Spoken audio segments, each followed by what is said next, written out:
Welcome back to another edition of the Cold Blooded Sports Podcast. If you're watching this on YouTube, please like, comment, subscribe. Today we're going to hop into a mock draft, a post-free agency mock draft. This will be a mock draft 3.0. It's going to be, instead of being an alternating mock draft like we've done in the past, it'll be, we're going to break it down into 8 picks. So I'll give my first 8 picks. My co-host Rob will give his first 8 picks. Then we're going to get into a breakdown of why we picked right there, or what happened, like recapping the moves, explaining it. Mm-hmm. So if you see something confusing, you'll know why. We'll break it down after we get through our picks. So I'll go first with the first pick in the draft. Kind of obvious. The Bengals are going to take quarterback Joe Burrow from LSU. Number 2, the Redskins. I got them taking edge rusher Chase Young, best player on the board. Right here, here's where we get interesting. I feel like the Chargers are really desperate for a quarterback. So I'm going to have them trade up to the number 3 pick in the draft with the Lions. Wow. And I'm going to have the Chargers taking Tua Tagovailoa. Number 4, Giants going with the big offensive tackle, Mekhi Becton. Number 5, the Dolphins are kind of disappointed, but they still get a quarterback in Justin Herbert. Now, the Lions dropped to number 6 with the Chargers, and I have them taking Isaiah Simmons, the playmaker on defense. The Panthers, they need to have them taking Jeffrey Okudah from Ohio State. And I'm going to have the Cardinals taking tackle Jedrick Wills from Alabama. All right. So out of the first, 8 you just said, the one that stuck out to me, and I'm sure everybody else, is the Chargers moving up. I understand that they're moving in front of, Miami, but do you need to move up in front of? Well, I mean, do you need to take Detroit's pick? You think, or I mean, like well, they could trade up with the Giants, but I just feel that the Lions are in more of a position to where they need more picks. They're a team that needs more, and I think the Giants. They could trade up with the Giants. They just need to find a way to get in front of the Dolphins, and I just decided to go with the Chargers go with the Lions just for fun. Like they could do either or, honestly, but I just had them going up to 3 just to make sure. Yeah, gotcha. It wasn't anything like that determined it. It looked better in my opinion for the mock draft. Yeah, for sure. And with the Giants, I think that the Giants are going to fall in love with Mekhi Becton, just because Dave Gettleman loves like these big athletes. So I think that'll be the pick there. At number 5, me personally, I'm not a big Justin Herbert guy, but like we said, it's not necessarily what I would do all the time. So I don't think the Dolphins can pass on a quarterback right there. Now, I did have the Lions taking Isaiah Simmons over Jeffrey Okudah. I know corner is more of a need, but I think that Isaiah Simmons could offer more to that defense, being able he can play all over the place. And the Panthers, they're in a position just to take best player available. So, and I think Okudah is the best player on the board, rather than taking an interior defensive lineman like a Derrick Brown, something of that nature. Okudah offers more value. Yeah. And with the Panthers, with the Cardinals, since they made that blockbuster trade for Hopkins, they no longer need to take a receiver. So they just take the best right tackle in the class, pair him with DJ Humphries, and hopefully you got Kyler Murray 2 bookend tackles. So with my first 8 picks, number 1, Joe Burrow, we know that. Number 2, the Redskins pick Chase Young. Number 3, mine is different. I had the Lions staying at number 3 and picking Jeff Okudah. They're going to get their Darius Slay replacement. I think he's a beast. Number 4, I have the Giants taking Tristan Wirfs, not Mekhi Becton. I have Mekhi Becton going number 5 to the Dolphins. Even though the Dolphins splurged on linemen this year, as we've seen in the past, and as Nick can also, vouch for me, we know that you really can't build your trenches through free agency. You need to build them through the draft. And I mean, there really could be 5 linemen being picked in the top 10, and actually there is in my mock. But yeah, Mekhi Becton will go number 5. Number 6, I have the Chargers taking Tua. Kind of crazy, but I think the Dolphins don't pick a quarterback. They might wait a little bit later, or they might just tank for Trevor. I don't think they will, but who knows. Number 7, I have the Panthers taking best player available, which is Isaiah Simmons. Simmons will be the Luke Kuechly replacement, and their new leader on defense. And lastly, number 8, as Nick also said, I have them taking Jedrick Wills to pair up with their other tackle because they already had a receiver. So, you have any questions? I mean, yeah. If I was the Dolphins personally, I wouldn't take a quarterback this year. I just think that if you do take a quarterback, you're going to get him killed, regardless of who it is.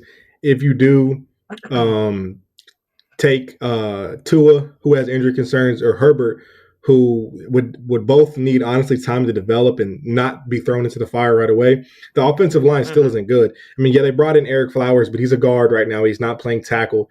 Their tackles are horrible. If I was the Dolphins, if it was completely my opinion, I would draft straight trenches, offensive line, defensive line, and just build it up Yeah, for the right time. And then you go throw all your assets at a quarterback. I feel that the exactly. Dolphins, they're not going to win. They're not winning anytime soon with this roster. Yeah, So I would just build for the like, future. Now, if you can mhm, get, if they did take Mekhi Becton and say maybe they take 18 and 26, package those together and trade up and get a quarterback still, if you can get one of the elite tackles and a quarterback, then I feel better that's about them okay. taking a quarterback. Yeah. Say if they package like 18 and 26 and move up with the Cardinals or a team like that. I would like that. That would be a Yeah, yeah, smart yeah. move. I wouldn't, but But either way, if I your best agree. I agree that lineman, the Dolphins' biggest need is tackle, but yeah, it's going to be hard to sell that fan base on passing on a Tua when they've been told that they've been tanking for Tua since that his spectacular game as a freshman. So right. So they yeah, might feel pressured to take him. But yeah, I mean, honestly, I just kind of see it as if you're gonna get an elite quarterback in the draft and you don't have anyone to to protect him, he's not going to be elite. He's going to be running for his life the whole yeah. I mean, time. also So with the I don't Dolphins see it. too is like if you build up that offensive line. I mean, they really didn't give Josh Rosen a fair chance to be a successful quarterback in the league, throwing him out there Not with at all. guys Yeah. like Julian Davenport, Jesse Davis as your tackles. You're not doing much. Like they couldn't block anybody. So who knows? They could have Yeah. something in Josh Rosen, but I think that's highly unlikely. So moving on Hmm. with the ninth pick, I have a big trade. I have the Eagles coming all the way up from 21. They're going to give up the 21st pick, a third, and a future first. Come up to get the true wide receiver number one. They're going to take Jerry Judy out of Alabama. At number 10, I'm Mm, going to have the Browns taking tackle Tristan Wirfs. Number 11, I have the Jets taking Andrew Thomas. Number 12, the Raiders, I'm going to go with CeeDee Lamb. At 14 with the, 13 with the 49ers. Yeah, I'm going to take Javon Kinlaw. Um, okay. Number 14, you're going to get a left tackle for Tom Brady. We're going to take Josh Jones. 15 with the Broncos, Okay. going to take Henry Ruggs, the speedster. And at 16 with the Falcons, I'm going to take CJ Henderson. Nice. I like that. I think it is smart to get CJ Henderson. To pair him up with who they just get. I forget his name. Uh, maybe it wasn't them, but I was thinking about Trufant leaving. Pardon me, but yeah, getting Yeah. Henderson. And would the pick would have been edge here, but they picked up Dante Fowler, and I think a guy that a lot of people have the Falcons taking is Caleb on Chason, but I feel that Dante Fowler and Caleb on Chason are kind of similar players. They're Yeah. speed rushers, so I think corner's a much bigger need for the Falcons. And for the Eagles trade up, I think it's kind of self-explanatory. Get the best receiver on the Hmm. board. The Browns, they need a tackle. Tristan Wirfs can play all over that offensive line. The Jets, I do have them passing on receiver right here because their offensive line is pretty bad, and I think they could get a quality guy in the second. They have 2/3 this year, so maybe they can get a guy that could turn into the next Michael Thomas type player that comes out of the second round is really good. The Raiders, they need playmakers. CeeDee Lamb, kind of self-explanatory. Javon Kinlaw, I have them taking him because he's very similar to DeForest Buckner, and like I know it's not really the smart thing to do to replace um, a guy you just traded with somebody in the draft, but I just don't think that they value receivers enough. They're more of a running team and they want to attack the middle of the field, kind of similar to the Ravens. So that's why I didn't have the Niners taking a receiver. The Buccaneers, I kind of tossed this pick around. I had it going between somebody in the secondary and a tackle. And I just think that Josh Jones, he's a pretty solid tackle. He can play left or right. In college, he was pretty spectacular. He came from Houston, so he wasn't at a Power Five school. So we could see he could be, but he's been a steady riser. So I have him going right there. The Broncos, Henry Ruggs, self-explanatory, deep threat, take the top off the defense, and we already talked about the C.J. Henderson to Yeah. the Falcons. Right on. All right. So for me, number 9, I have the Jaguars taking Derek Brown. I have the Browns taking Andrew Thomas. I have the Jets taking the first receiver, which is going to be Judy. I have the Raiders taking CD Lamb. And then at 13, um, in my opinion, I think that the Niners only got this pick because I know it's going to be a hot pick to take, and the Eagles are going to trade it or trade for it. They're going to give up a first and a third this year for number 13, and they're going to get the last of the 3 elite receivers in Henry Ruggs. Number 14 is going to be a bold one. Tampa Bay takes Justin Herbert. Tampa Bay is going to have Herbert sit out 1 or 2 years, learn under Tom Brady, because we know that Tom Brady's not going to be there for longer than 3 years at most. So I think, although, there is a lot of good talent on there, maybe Tampa Bay, sticks to what they want to have happen in the future and have a quarterback trust. Number 15 is going to be C.J. Henderson, take that Chris Harris replacement. And number 16 is going to be Christian Fulton, going to take the Desmond Trufant replacement. I mean, and the thing I like is I think that Justin Herbert going to the Bucs would be a great situation for him because he could sit behind Brady for 2 years, and he has the big arm. He has the tools that a Bruce Arians would want in a quarterback. So, I mean, I would much rather have Herbert at 14 than take him in the top 10. I think out of all the quarterbacks in the draft, he has the most bust potential just because he has all the physical tools you want. So you'll like gloss over his like flaws, like he's not very accurate in all 3 levels of the field. He doesn't throw with touch, things of that nature. So I think he's a very risky prospect. But if you can get him at 14, that's good value because you get the 5th-year option on him. So, and he can sit behind Brady and learn that system. So I like that right there. Right.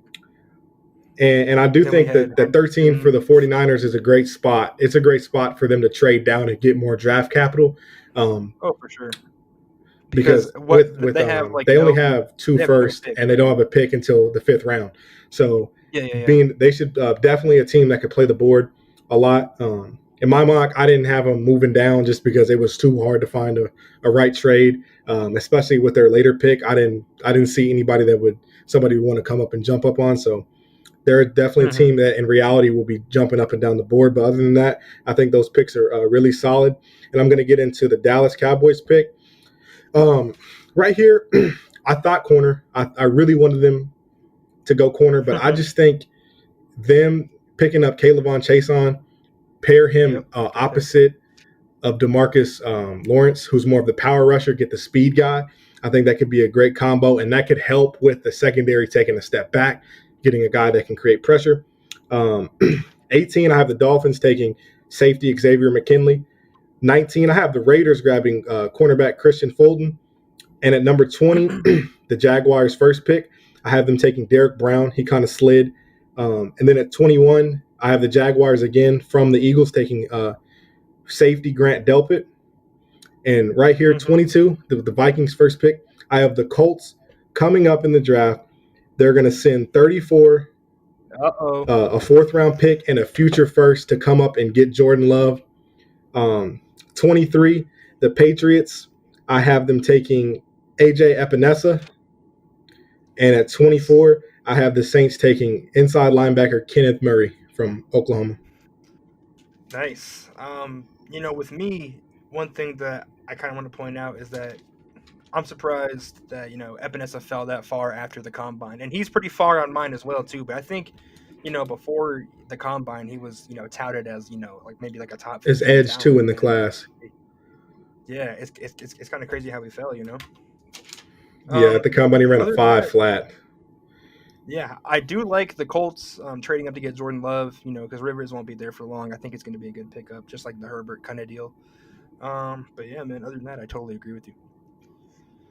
Oh, look, here we go. With the Saints, I wanted to go. Sorry to interrupt. With the Saints, I wanted to go receiver, but yesterday they picked up Emmanuel Sanders, and the guy I wanted to take is going to play a similar role. I was heavily thinking Justin Jefferson there, but he's more of a slot guy too. So I just feel like with Demario Davis only getting older and older, that's a need, and it's a very good player. So that's why I went with him. And the Derek Brown, he slid in the draft only because a lot of those teams don't really have needs for interior defensive linemen. So that's why he kind of slid. Gotcha. And I like Grant Delpit to the Jags just because they don't have that do-it-all type safety. They have solid safeties, but I think he would bring some versatility. And like I said, with the Jordan Love move, they're going to get in front of the Patriots, who need a quarterback right now. So they had to give up a lot of capital, but if any team can develop Jordan Love, I have confidence in the Colts doing that. Gotcha. Alrighty. With the Dallas pick for me, I have them getting Grant Delpit. They need a safety, and they just need people in the secondary now that Byron Jones, their best player as a DB, is gone. So Delpit will fit that role. I have the Dolphins going D line here as an edge rusher, Kalavon Chason. They need that edge rusher again. The Oakland Raiders, or sorry, the Las Vegas Raiders are going to take Javon Kinlaw with this pick. Shore up that D line. The Jags will pick a safety, but it's not going to be Grant Delpit. It'll be Xavier McKinney. So here's the Niners pick from what the Eagles traded them.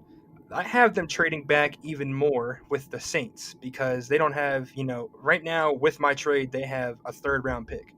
They're going to get the 24th pick and another third round pick this year.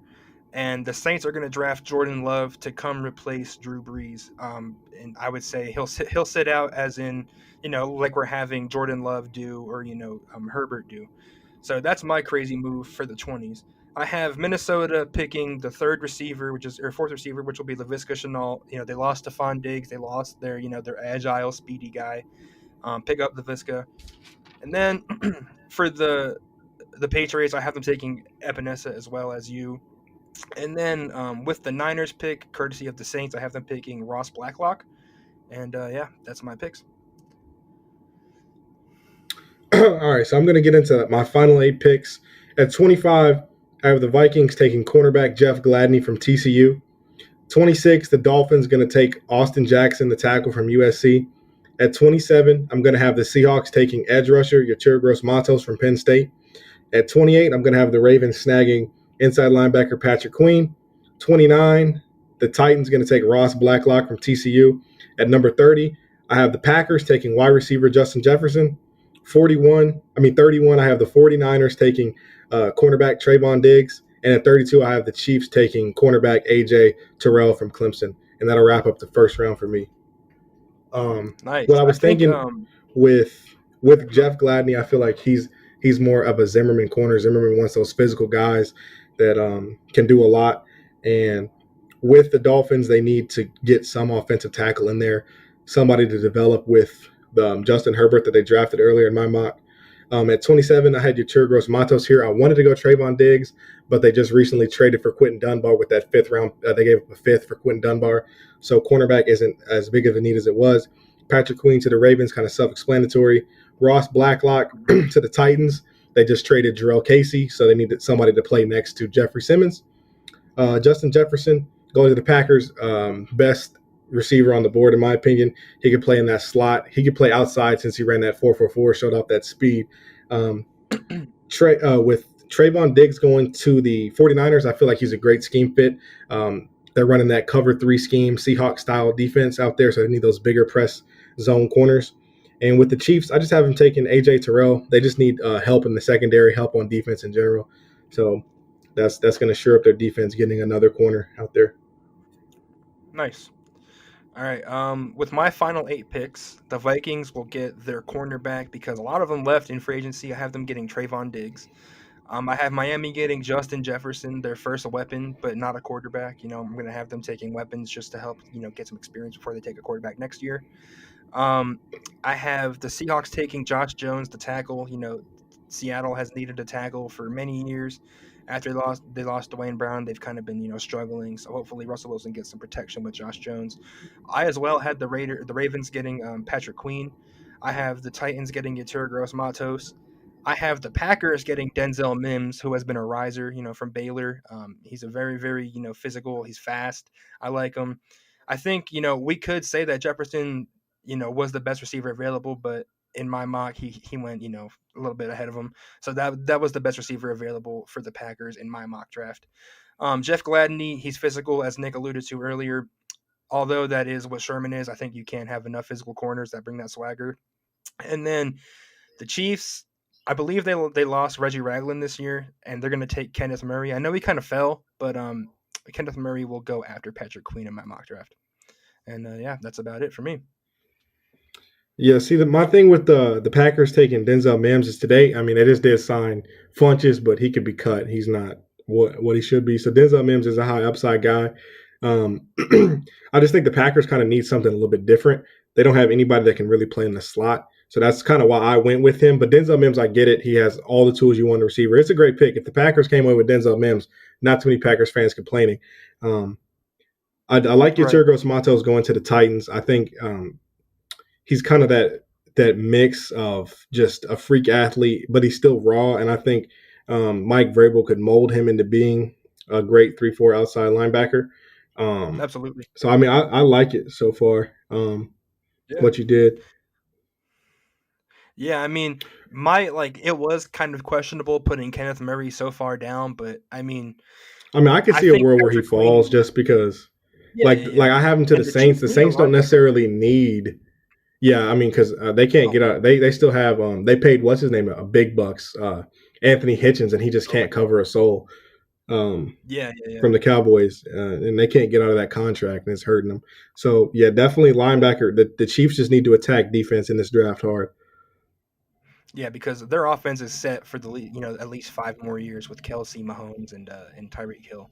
So if I was the Chiefs, I would focus solely on my defense, and then if I'm the Niners as well, I would focus on corners too because Sherman's getting up there in age. He still hasn't lost a big step, but he's still kind of progressing slowly but surely. But yeah, that's why I picked Jeff Gladney going there. All right, well that's gonna wrap up this episode video. Thank you guys for watching. Please like, comment, subscribe. If you're on, share this. If you're listening to us on the podcasting services, thank you guys and tune in again.